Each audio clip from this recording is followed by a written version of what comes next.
Bismillahirrahmanirrahim. Assalamualaikum warahmatullahi wabarakatuh.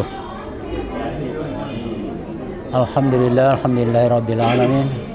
Assalatu wassalamu ala asrafil anbiya'i wal mursalin Sayyidina Muhammadin wa ala alihi wa sahbihi ajmain, amma ba'du. Saudara-saudara jamaah Jamiatul Khairat, jamaah Jamiatul Khair yang insyaallah dirahmati oleh Allah Subhanahu wa taala, dan juga warganet dimanapun Anda berada. Kini kita masuk di kajian Al-Quran secara tafsiri ya. Adapun surah yang kita bahas adalah surah Al-Furqan di ayat 24 sampai dengan 29. Baiklah, sebelum kita membahasnya, kita baca bersama-sama ayat yang akan kita bahas. Assalamualaikum warahmatullahi wabarakatuh. A'udzu billahi minasy syaithanir rajim.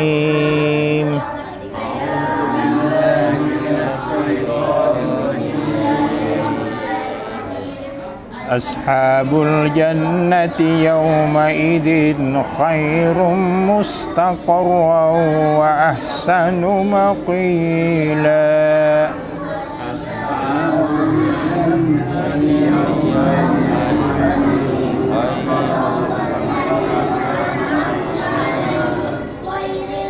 Wa yawma tashaqqaqu as-samaa'u bil ghamami wa nuzzila al malaa'ikatu tanzila.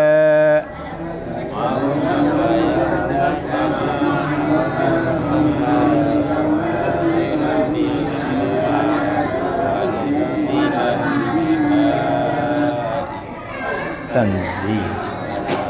Al-mulku yawma idzinil haqqu lirrahman.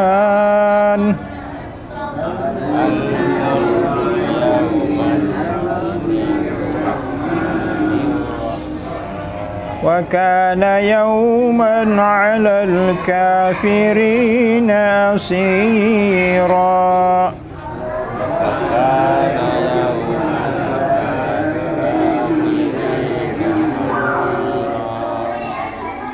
Wa yawma ya'uddu adh-dhalimu 'ala yadayhi yaqulu ya laitani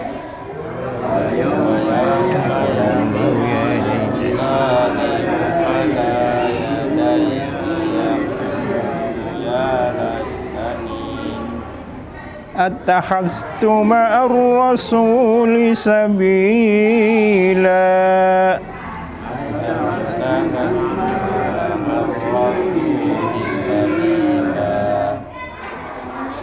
Ya wailata laitani lam attakhidh fulanan khalila.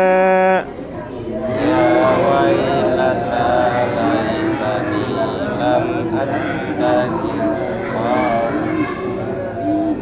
Sampai di situ Pak Nur? 9. Laqad adallani 'anidh dzikri ba'da idz ja'ani.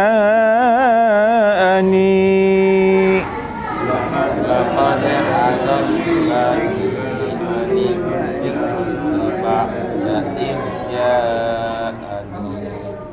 Wa kana asy-syaitanu lil insani khazula.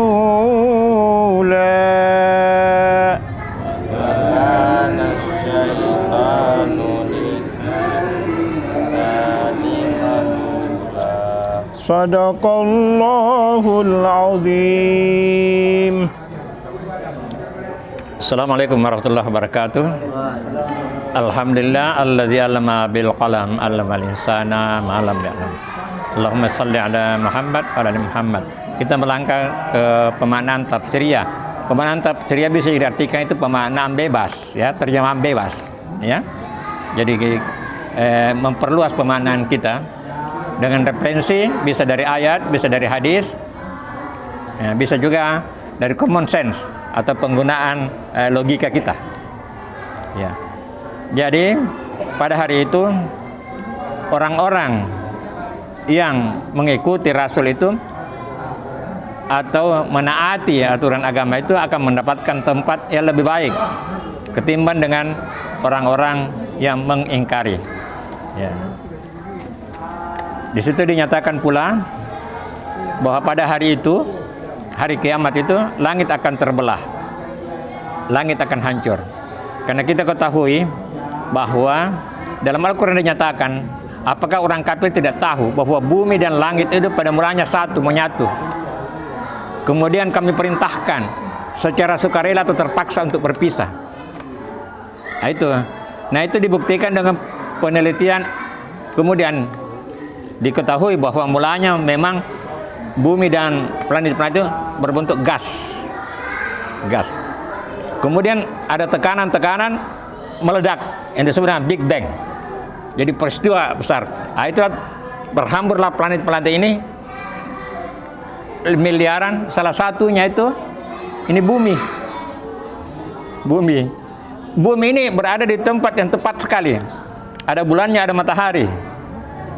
Kalau mataharinya itu lebih dekat, mungkin bisa kita terbakar. Kalau lebih jauh, mungkin kita kedinginan. Jadi berada di tempat yang tepat sekali. Bulan pun ada. Bulan itu bersusun-susun. Kita ketahui bulan pertama sampai 15 sampai habis 29. Jadi perhitungan bulan lah yang pertama daripada perhitungan matahari, karena langsung bisa dilihat. Ya.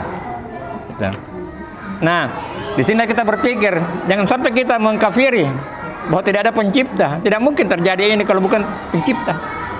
Dan di antara miliaran planet itu sampai saat ini, entah di kemudian hari, hanya satu yang memenuhi syarat untuk hidup, adalah bumi, tempat kita ini. Yang lainnya itu, padahal itu miliaran galaksi, gitu ya, galaksi. Ya. Dan inilah tempat bumi kita. Nah, diingatkan pada hari itu, hari kiamat itu kembali hancur ini planet-planet ini. Dan disitulah penyesalan orang kafir. Ya, seandainya aku mengikuti jalannya Rasul, seandainya aku tidak berteman dengan si fulan. Alhamdulillah, pengaruh teman itu kuat sekali. Kita syukur sekali. Ada yang setia di sini, ada Pak Mail, ada Pak Amin dan teman-teman, ada Pak Nasir, ya, Pak Iqbal. Kita berteman dengan mereka, itu akan mempunyai pengaruh pada kita. Ya, karena kita mengajak kepada iman. Kalau kita berteman dengan orang yang tidak pernah ke masjid, itu bisa terpengaruh kita. Bisa jalan satu waktu juga kita tidak rajin ke masjid.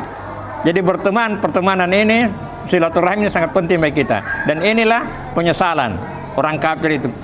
Seandainya aku tidak berteman sama si fulan. Nah, si fulan lah yang mempengaruhi. Karena si fulan itu dipengaruhi oleh setan. Pada dasarnya kita manusia ini, fitrah lahir ini murni semua. Murni semua fitrah kita, bahwa kita, jadi pada dasarnya manusia itu beriman semua, Islam semua. Tetapi setelah dewasa, karena pengaruh lingkungan, pengaruh orang tua, macam-macam lah jalannya. Ya. Tapi kita orang Islam, sebaiknya kita juga tetap belajar. Jangan sampai karena kita sudah Islam, sudah aman, saya selamat lah. Tidak pernah kita lagi belajar, ya. Sudah Islam saya, aman saya. Harusnya kita tetap belajar. Dan alhamdulillah, dalam forum ini yang saat ini sudah sampai pada 280 lebih Pak episodenya. 285 kita tetap belajar dan kita berteman yang akan mempunyai pengaruh kepada kita untuk tetap kita beriman. Jangan sampai kita menjadi orang yang menyesal. Mudah-mudahan kita masuk dalam golongan yang mensyukuri dan kita ditempatkan di tempat yang lebih baik, yaitu Jannatul Firdaus, surga Allah. Kita berbagi. Cukup sekian dari saya. Akhirul kalam. Assalamualaikum warahmatullahi wabarakatuh. Dengan Basri dari Endrekang. Iya. Sedikit saya tanyakan Pak Ustaz, umpamanya kita bukan lagi namanya berteman ya, tapi dalam satu posisi sama kerja, umpamanya kerjasama dalam satu pekerjaan, umpamanya dalam suatu pembangunan ya. Kebetulan kita yang punya bangunan, punya rumah istilahnya, terus yang kerjakan itu, yang si pekerja rumah itu tidak mau melaksanakan sholat, apakah ganjaran kepada si pekerja tukang bangunan itu bisa berefek negatif juga kepada si punya rumah? Demikian Pak Ustaz. Assalamualaikum warahmatullahi wabarakatuh. Saya baca sepintas tadi Al-Furqan ini ayat 24 sampai 29. Tapi saya berkesimpulan bahwa ada hubungan, kalau istilahnya dalam produksi, benang merahnya, lain syakartum la asidannakum walain kafartum inna asabi lasahidat. Artinya di sini kan sudah menjelaskan siapa yang berbuat baik akan diberi hikmah oleh Allah Subhanahu wa taala, dan siapapun yang tidak mengikuti anjuran-anjuran Allah akan menerima, sampai ada hubungan merahnya dengan ayat ini. Itu pun juga terkait di sini Allah Subhanahu wa taala kan mengatakan surat Ar-Rahman, apalagi itu? Fa bi ayyi ala'i rabbikuma tukassiban.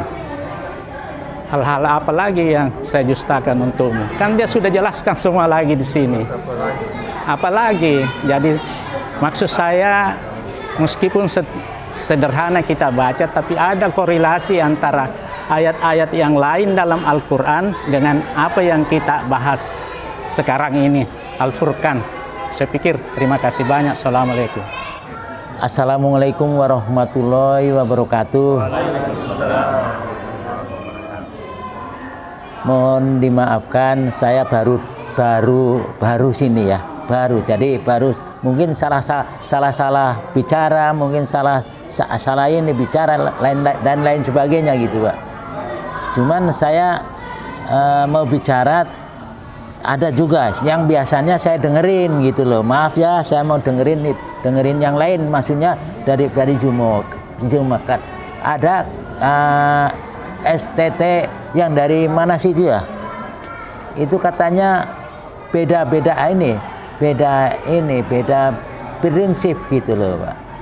Yang di STT atau nggak apa-apa itu Pak ya? Yang di STT kalau nggak salah di daerah Sumatera, Pekanbaru kalau nggak salah.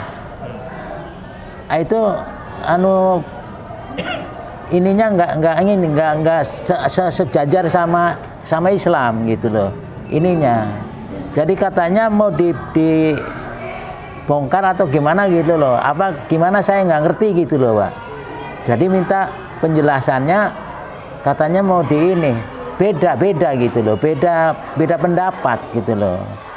Padahal dari STT kalau nggak salah itu aja gitu, apa sih namanya yang saya tahu gitu loh Pak. Mungkin barangkali bapak-bapak juga mungkin tahu juga gitu, atau gimana penjelasannya gitu loh.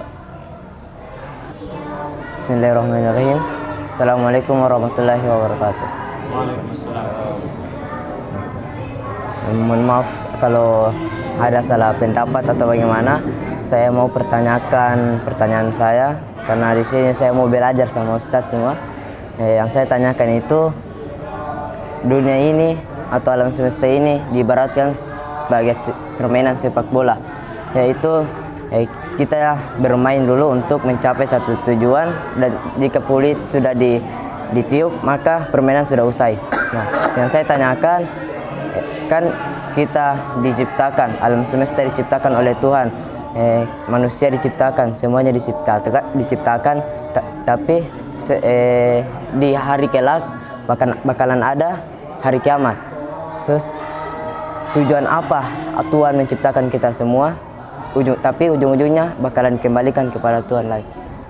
Mohon maaf atas kesalahan, mungkin itu saja. Wabillahi taufiq wal hidayah. Wassalamualaikum warahmatullahi wabarakatuh. Tidak apa-apa, tidak nyambung ini Pak ya. Saya mau pertanyaan dari Pak Kiai Ruslan, saya mau teruskan ke kita ya. Bismillahirrahmanirrahim. Assalamualaikum warahmatullahi wabarakatuh. Alhamdulillah wassalatu wassalamu ala Rasulillah.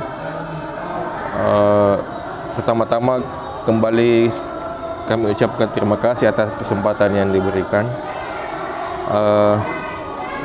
Ya, pada malam ini yang ingin kami tanyakan sebenarnya adalah pertanyaan yang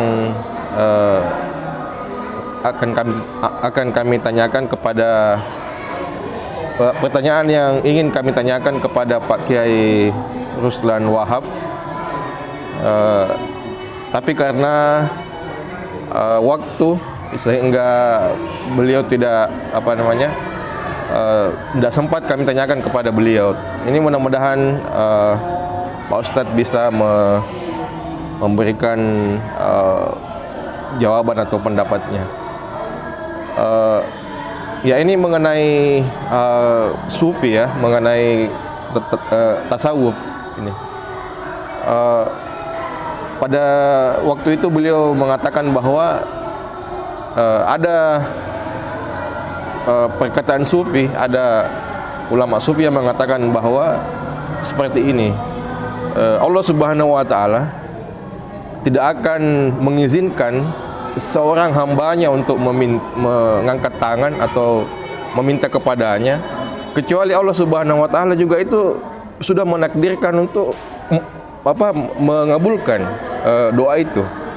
Jadi bahasa kasarnya begini, Allah tidak akan kasih kita hidayah untuk berdoa kecuali memang Allah mau kabulkan doa kita itu. Jadi kalau memang kita tidak, ada orang misalnya yang tidak mau berdoa, itu memang Allah tidak mau kabulkan permintaannya. Jadi kalau selama orang itu masih diberikan hidayah katanya untuk berdoa, artinya Allah akan kabulkan doanya.